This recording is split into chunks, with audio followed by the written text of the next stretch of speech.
Le maire de Grasse qui réagit à ce terrible incendie. La première des choses, c'est de penser à l'ensemble des familles qui sont endeuillées. Je voudrais saluer à la fois les pompiers du SDIS 06 qui sont intervenus toute la nuit avec beaucoup de calme et beaucoup de professionnalisme et les remercier pour la coordination de ces informations ainsi que la police nationale qui a œuvré avec la police municipale sur cette nuit difficile. Où est-ce qu'on en est dans l'enquête là ?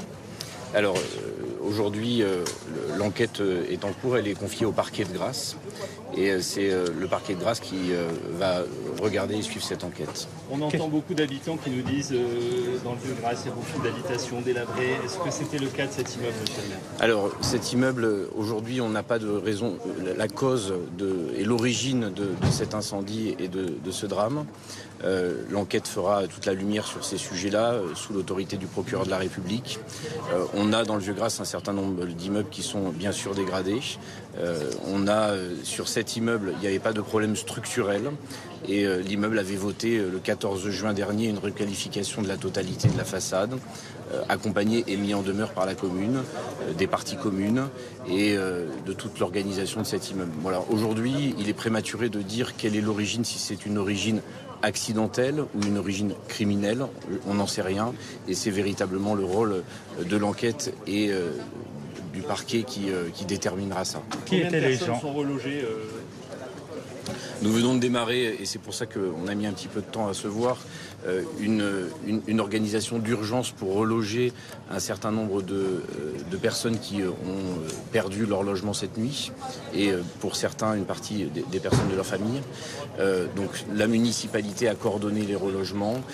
On a 5 chambres d'hôtel qui ont été réquisitionnées et qui sont et c'est pour ça qu'on a mis un peu de temps à se voir. Une ouverture aussi du Palais des Congrès qui a été mis à disposition pour recueillir les familles et la police nationale qui veille à ce que toutes les personnes puissent prendre leurs effets personnels, comme vous le voyez depuis un petit moment, et récupérer tout ce qui est dans les appartements pour pouvoir, pendant une période, à mon avis, un petit peu longue, avoir leurs effets personnels et leurs affaires qui sont en leur possession. Qui étaient les habitants qui habitaient ? Il y avait des habitants... je veux dire, c'est un appartement c'est un immeuble qui est composé d'appartements privés à chaque étage, et ce sont des habitants qui habitaient là avec des baux de gré à gré avec des propriétaires privés. Les 3 personnes qui sont décédées, est-ce que vous pouvez nous en dire Je n'en sais rien. L'identité, vous savez pas. Je ne sais pas l'identité, je ne sais pas leur âge. Si je le savais, je laisserais le soin peut-être à monsieur le procureur de la République de communiquer avec vous, mais je ne le sais pas à l'heure où on se voit, même si toute la nuit j'étais sur place avec les forces d'intervention. Et est-ce qu'il y a des mesures qui ont été déployées dans la zone ou peut-être dans d'autres immeubles pour pas que ça arrive encore ? Alors, aujourd'hui, on ne connaît pas l'origine, donc pour ne pas que ça arrive, il faut connaître l'origine. On ne sait pas si c'est une origine criminelle ou une origine accidentelle.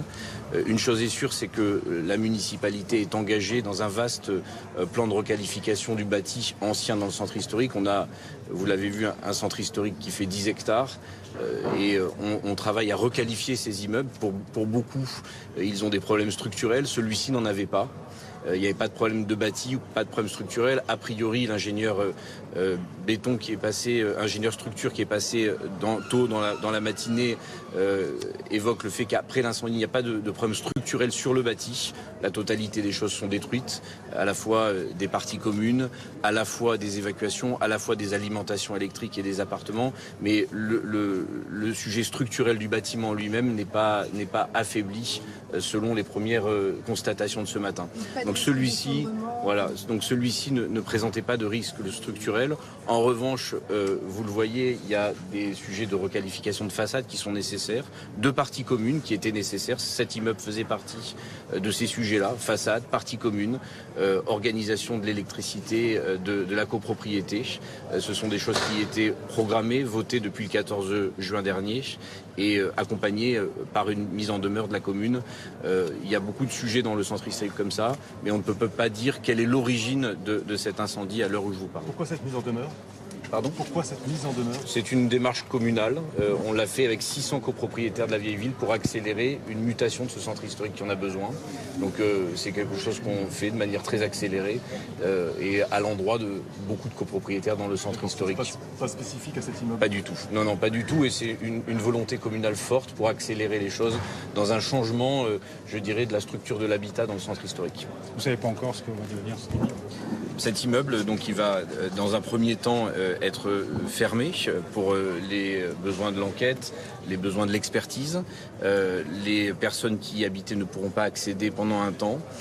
Nous sommes en train de sécuriser les lieux, de donner les affaires personnelles à chacun des familles pour après laisser les questions d'assurance, d'expertise et d'enquête se faire. Puis après, des travaux vont être mis en œuvre. Ils étaient programmés pour le mois d'octobre sur la partie de la façade, sur la partie des parties communes. Et donc ils vont être déclinés avec bien sûr des impacts bien plus importants que ce qui n'était prévu compte tenu du drame de cette nuit. Monsieur le commissaire, vous avez quelque chose à dire sur l'enquête? Vous avez des éléments peut-être? Comment est-ce que vous procédez? Bonjour, donc les policiers de la direction départementale de la sécurité publique des Alpes-Maritimes agissent sur deux plans. Le premier en partenariat avec les services municipaux, la police municipale et bien sûr les services des sapeurs-pompiers des Alpes-Maritimes ont géré cette intervention pour mettre en sécurité, sécuriser l'intervention des pompiers, sécuriser les évacuations et travaillent actuellement sur l'accompagnement, la sécurisation de la zone sous l'autorité du préfet des Alpes-Maritimes. Et le deuxième plan, c'est effectivement l'enquête, comme le rappelait juste à l'instant monsieur le maire, qui se déroule sous l'autorité du procureur de la République de Grasse, qui communiquera en temps utile, puisqu'il est bien sûr trop tôt, il est prématuré de donner des hypothèses ou des axes d'enquête. L'enquête ne fait que débuter et les services, encore une fois, du procureur communiqueront, mais les policiers chargés d'investigation dans le ressort de la circonscription de sécurité publique de Grasse ont démarré l'enquête sous l'autorité du procureur de la République.